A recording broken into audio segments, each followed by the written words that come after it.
to finding calm in the chaos. I am Denise Sith, and this is my podcast.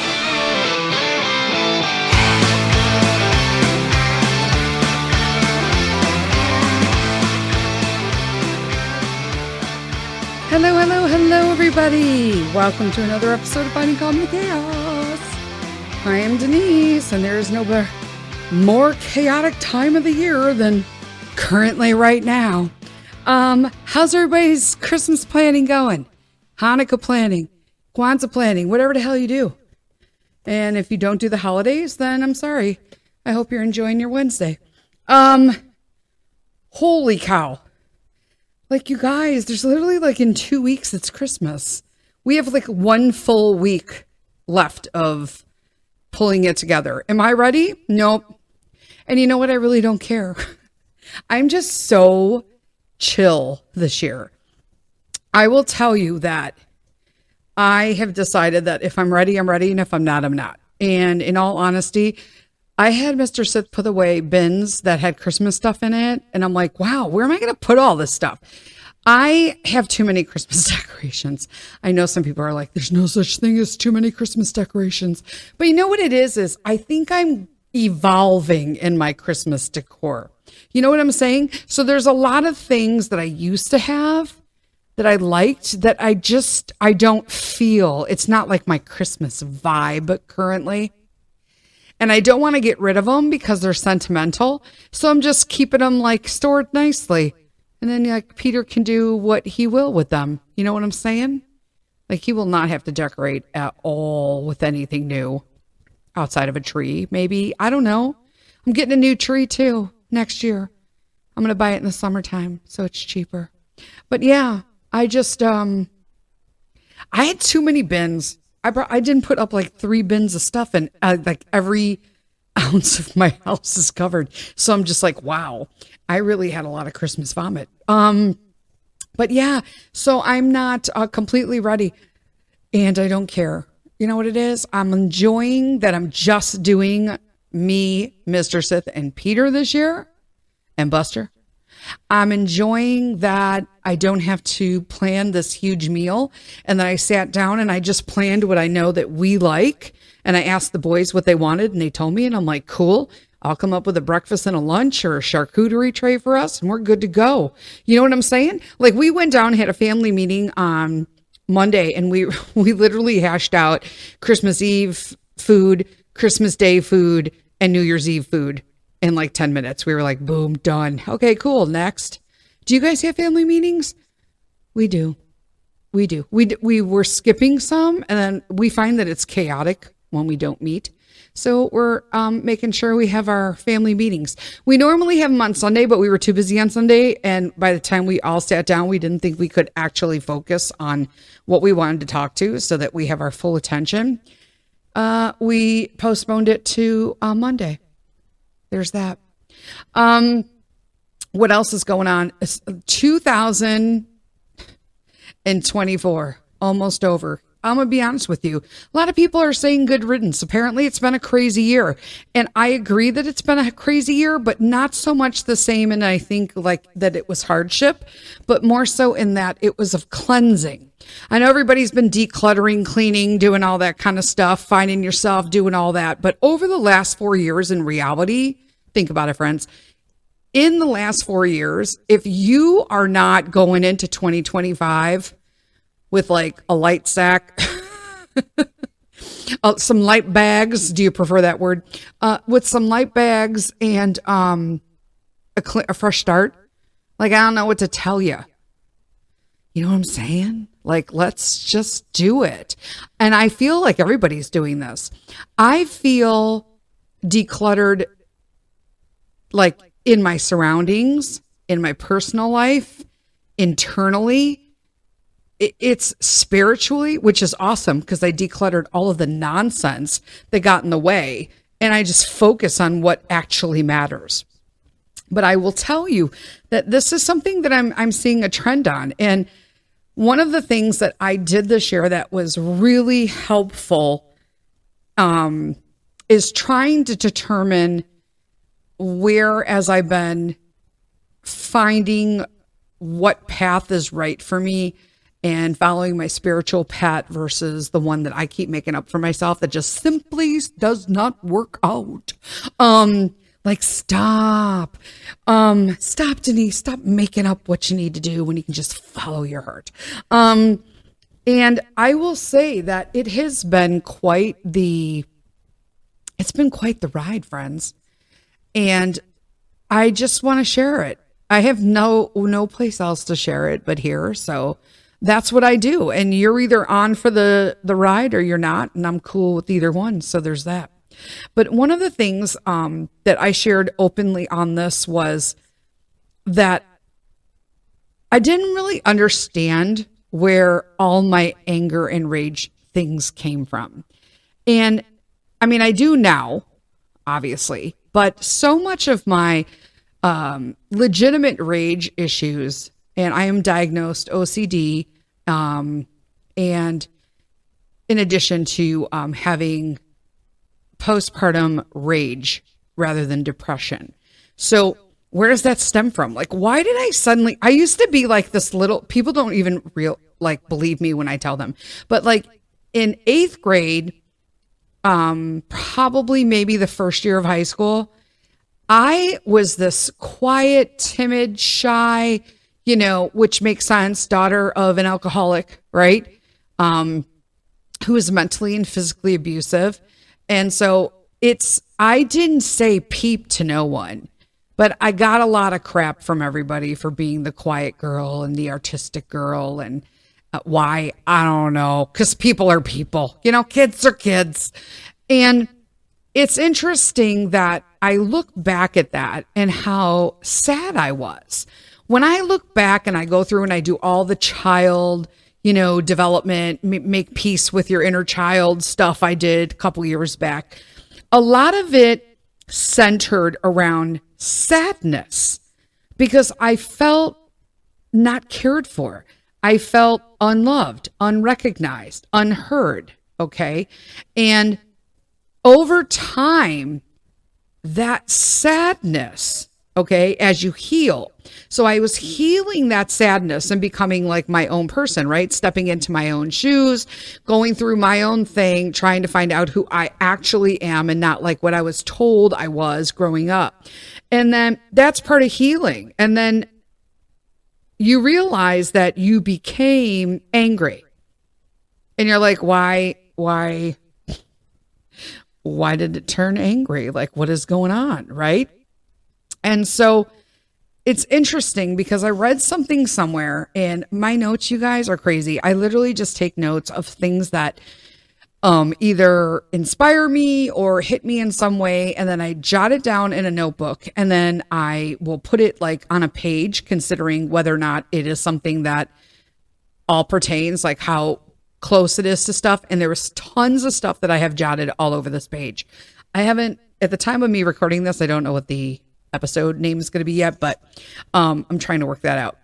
But I suddenly became like the sad, quiet daughter to the angry daughter. And I'm a firstborn, so I'm very outspoken and I'm very independent. I will always do like my own thing. Like, I don't wait for people to do stuff for me because I feel like, well, number one, I'm OCD. No one does it better than I do. I mean, it is what it is. So I just, if I want to get it done right, I do it, but I can't always do it. So I gotta let go, and that's like all part of growth. But one of the things I read somewhere was about the angry daughter. And I do know that my family identifies with me being the angry daughter, even though I feel like I've grown from that. But there's reasons why they're stuck in that, right? But where does the angry daughter come from? Or maybe you're the angry son. I don't know, right? But she's the daughter that no one ever has to worry about because she's always been hyper independent, right? She's the one that used to be patient, empathetic, loving, caring, and understanding until it got to the point where she was drained, empty out, and crying from everyone leaning on her. She got worn out from all the responsibilities, from people pleasing to constantly adjusting to everyone else's needs and being everything to everyone all at once.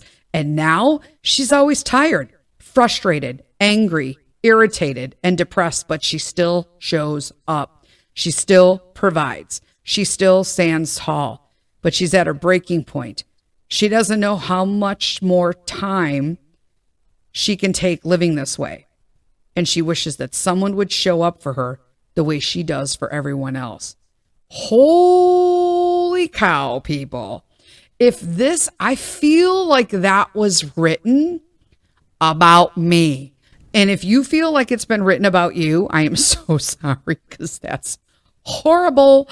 But it kind of brings you into why you are in this angry mode. And I did a episode a while back about moms specifically being told that they're being angry and mean when we're just overstimulated, right? Now put that position and apply it not towards just your family, but towards life. When life has you or has repeatedly overstimulated, overleaned, overdepended on everybody around you, right? And so, like, point of view right now is basically, for me, healing was realizing that I became an angry person because no one cared about my sadness until it turned to anger. Then everybody was listening. Think about that. I don't know if you suffer from the same thing, but boy, when I read that, I was just like, stop it right now. Are you kidding me? Like, oh, that totally makes sense. I was like, it was a big eye opener. Let's just say that, right? But when you, there's some things that like snowball from this effect, especially during the holidays. Okay. So when you're not used to being confident, confidence feels like arrogance. So when you're growing into this timid, sad person and you grow into this angry person, okay, these are the labels that get put on you. Okay. So you're not used to being confident, but confidence, then you are confident, feels like arrogance. When you're used to being passive, assertiveness feels like aggression. When you're not getting used to getting your needs met, prioritizing yourself feels selfish. I suffer from these three things horribly. Okay.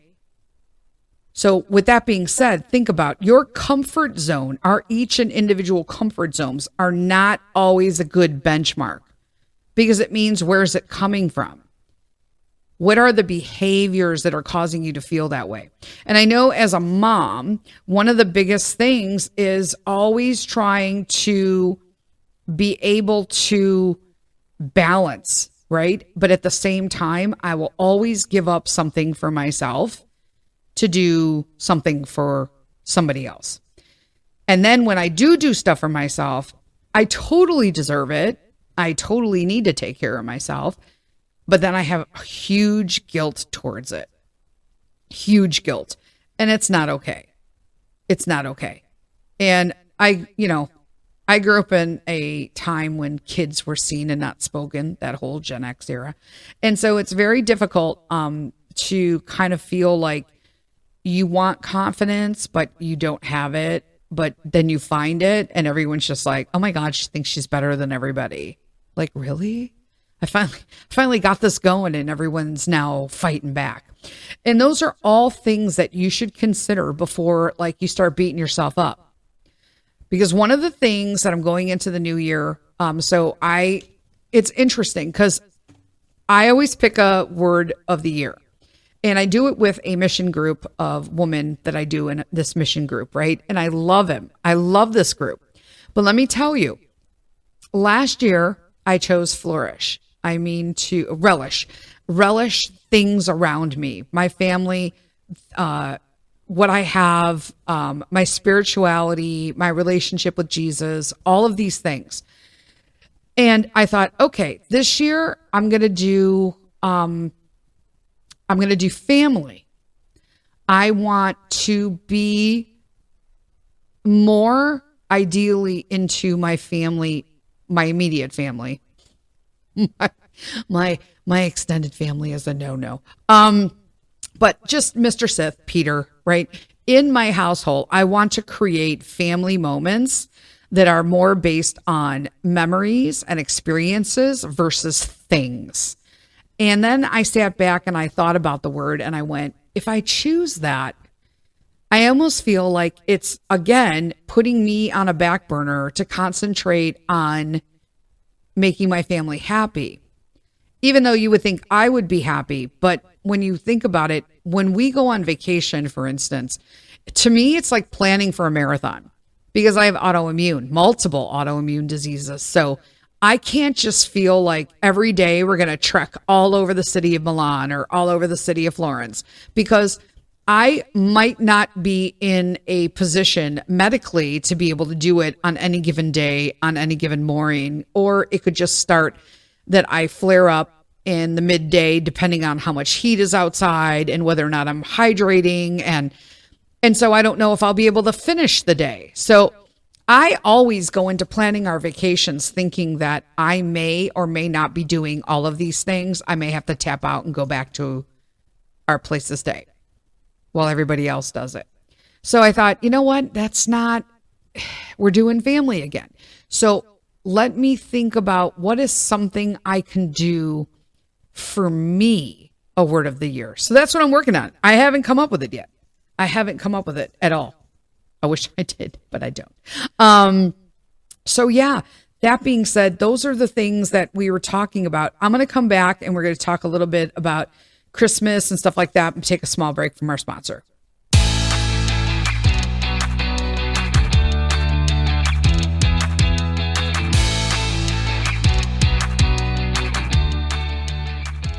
Hello, I'm Peter Sith, and I'm here to tell you about something you have to have for your kids.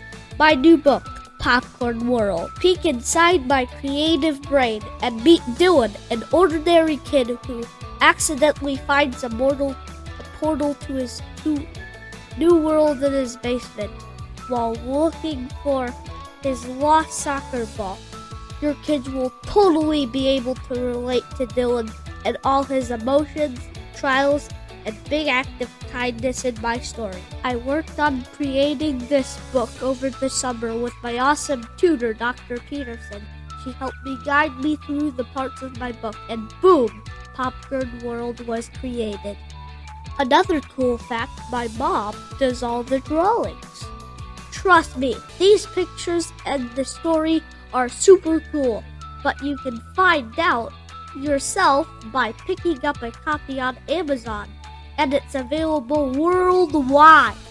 So even if my family and friends in Slovakia, Canada, Scotland, and Italy can get a copy of Popcorn World, don't forget the name, Popcorn World.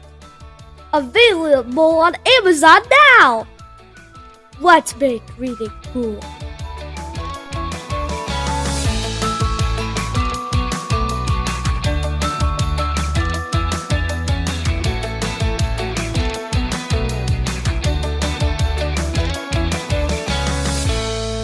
Hello, we're back. We're back. Not we're back. I'm back. I mean, there's that. You could be back. Maybe you're not. Maybe you're still on your bathroom run. Maybe you decide you didn't want to listen to the second half. You do you. I'm feisty today. I just feel like I'm feisty. You guys, I need prayers because this is a random thought. I have a crochet project that I'm working on for someone for Christmas, and I'm only about a third of the way done. And it needs to be done in like 6 days. Yeah. So send me some good hooking vibes. You know what I'm saying? What else is going on? Food.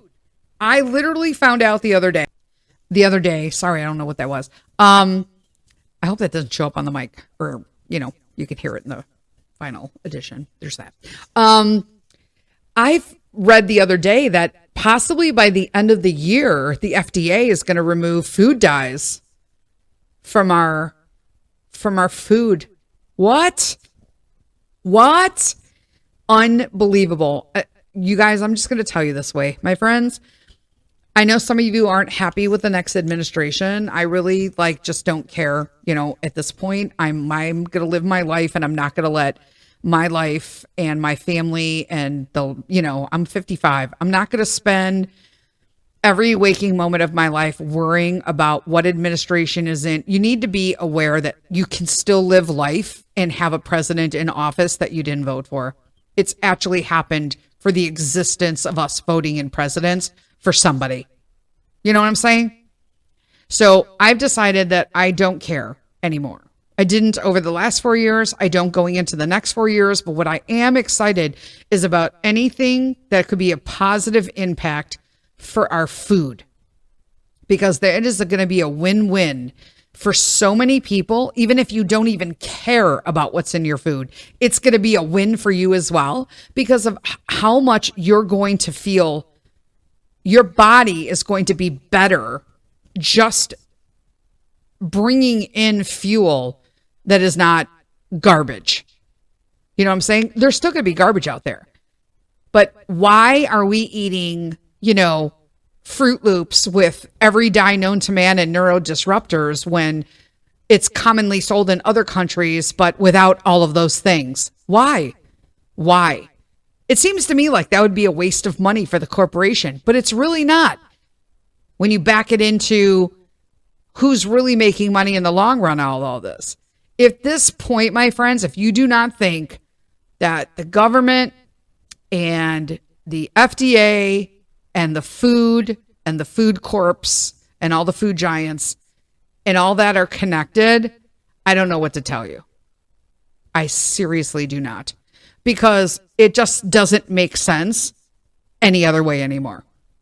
But I had somebody who was just like, I can't believe that I tried a new diet and all this other stuff, and I don't like the word diet. I like lifestyle change, but an actual lifestyle change. If you're taking a pill because it's going to help you lose weight, or you're putting on a patch because you think it's delivering something to you, please stop. Just eat food. Please eat food. I'm so tired. Wait on the Ozempic.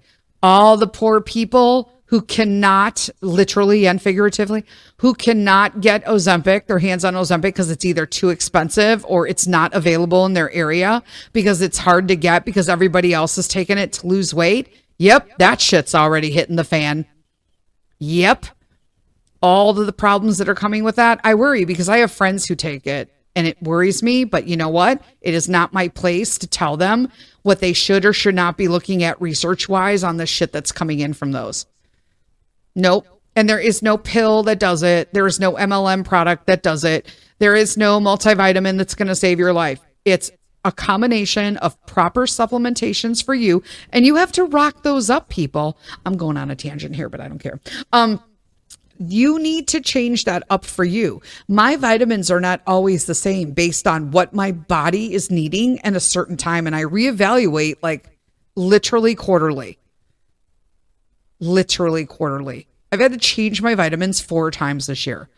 Not my multivitamin. I take the same one. I take a multivitamin from the company I like, but anything that goes along with that I may or may not need. So right now, I don't feel like I need anything but magnesium and my multivitamin. And that seems to be working for me. But I always have to reevaluate because I drink tea and whatnot and all that. But it all comes down to how you are feeding yourself.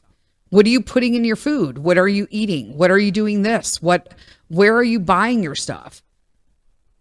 That makes a huge difference. I'm still shocked people use Coffee Mate. I'm not going to lie. I'm still shocked people eat Doritos. If you know, you know. And if you are on here and you're like, what's wrong with Doritos? Just Google what Doritos does. It's disgusting. And I just can't. And if you want to continue to do eat anything after knowing what is in those products, then you know what? That's cool. But you can't complain about a lifetime of abusing your body. I have people all the time how I get this all the time. How do you eat so good, but you're still fat? Now, they don't say fat. They always think they're cushioning it by saying not ideal weight or heavy. I'm like, oh, I'm heavy. I'm heavy. No, I'm fat because it's really hard, number one, to lose weight when you're postmenopausal. Number two, and I love when 30 something people ask me and I'm just like, you can't even get mad at them. Anybody who's over 50, if anybody underneath our age, under the age of 50, asks, gives you any advice or talks about how wonderful it is because you just might not be eating right, and that's why you can't lose weight, but they can, just sit back and smile and just be like, yeah, I'm going to talk to you as soon as you hit 50. You're going to come and feel like a moron, essentially. You're going to feel like a moron. Because postmenopausal, multiple autoimmune, multiple injuries. So for me, I have an ankle injury. I have 2 knee injuries now and possibly a hip injury. I don't know. My hip's been hurting. My lower back's been hurting, but I think it's my hip. I'm hoping it's just off and it needs to be adjusted. And I just need like a hip correction, with some chiropractic, but I don't trust chiropractors. So there's that. But my knee definitely clicking, and my ankle that I got the surgery on to fix. And then I fell and I blew it all out. Yeah, it's worse than it was before. So again, cool thing. It's numb. I don't know, but there are factors in, I am healthier than Mr. Sith. He is younger than me. He is more active than me. But I can tell you, just based on a blood panel, I am way healthier than he is. Period. Just being able to do stuff around the house. I'm trying to think what the word would be. Just being able to do stuff, right? I can push myself. I'll get down. I'll pick up those boxes. I'll pull them down, right? Him struggling. Can he do it? Yeah, he does it. But then I got to hear him complain or like, oh, he doesn't complain. He's just kind of like, and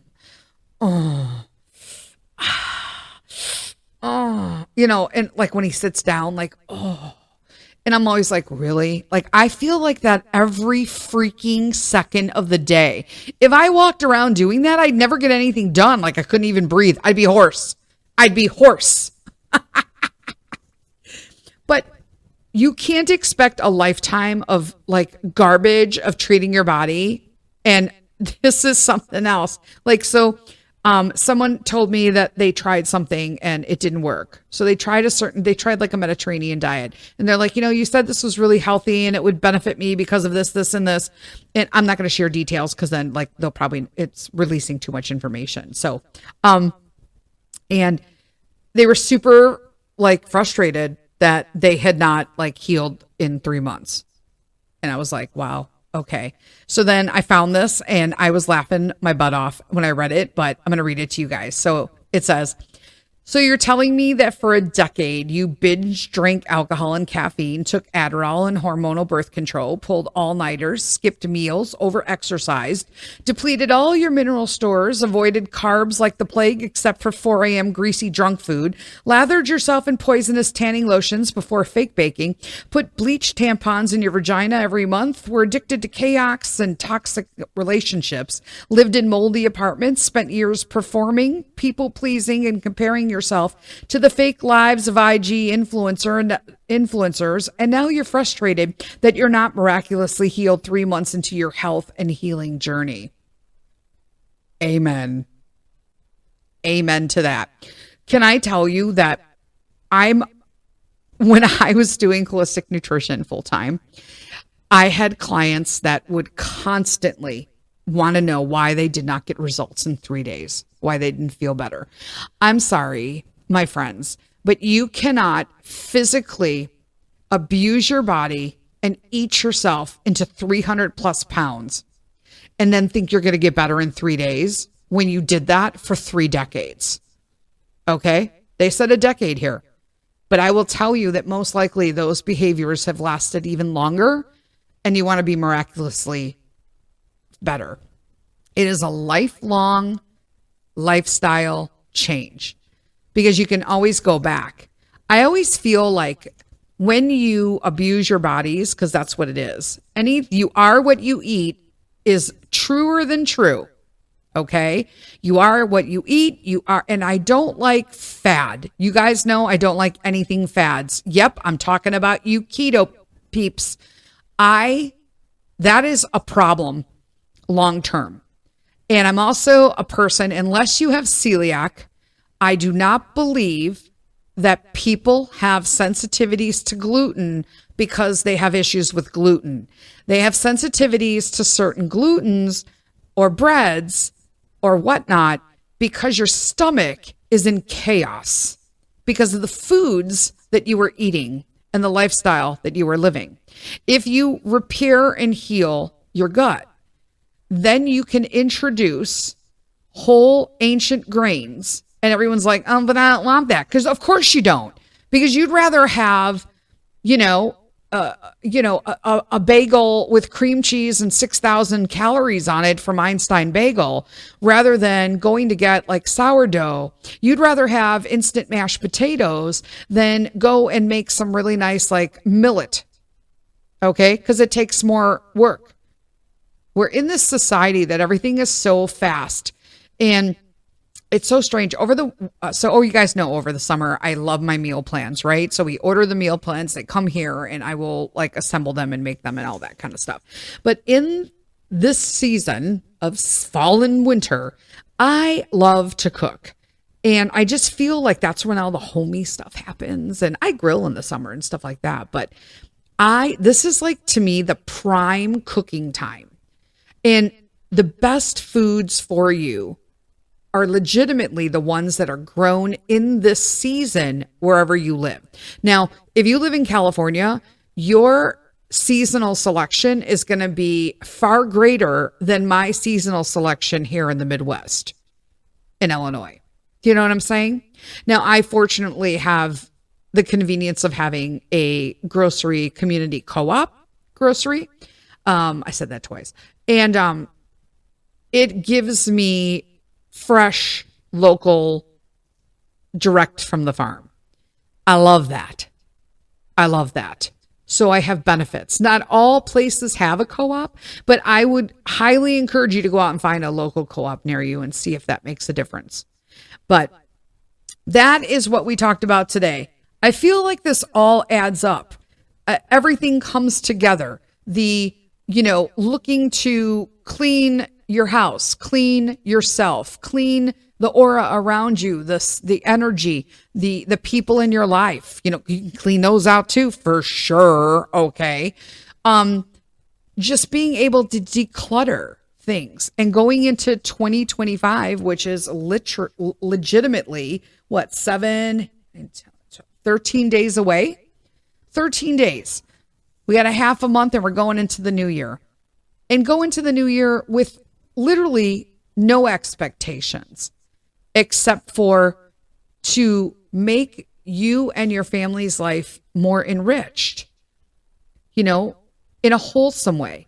That's how we're trying to do it. We're trying to go in and just kind of appreciate each other as a family with memories and things and experiences, things through our experiences versus like tangible things. Like, I don't want, 6 bikes and an RV and, all this other stuff. Like right now, it's just not right for us.